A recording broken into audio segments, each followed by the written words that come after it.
তোমার ক্ষমতা অনেক না?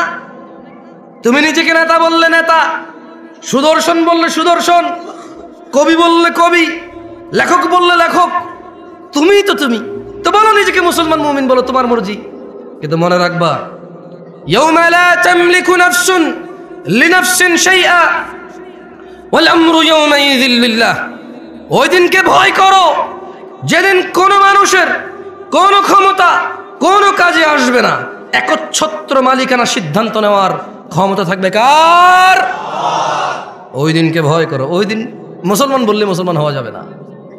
আল্লাহর নবী বলে গেছে যে নামাজ ত্যাগ করে সে কুফরি করে। এখন বলবো জামশেদ মজুমদার এসে ফতোয়া দিয়েছে নামাজ ছাড়লে কাফের। আমি কখন বললাম রে ভাই? জাবের রাদিয়াল্লাহু আনহু বলছে আল্লাহর নবী বলছে যে নামাজ ছাড়ে সে কাফের।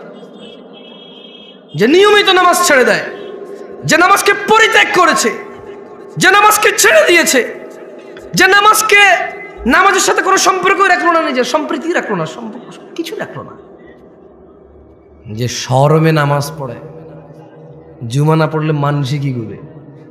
আরে বেটা ভাই আমার, জুমা আর জোহর দুইটাই ফরজ। কেমন মানে জুমার দিনের যে 2 রাকাত জুমা আর শনিবারের যে 4 রাকাত জোহর দুইটাই ফরজ। কেমন? আল্লাহ আমাদেরকে বোঝার তৌফিক দান করুন।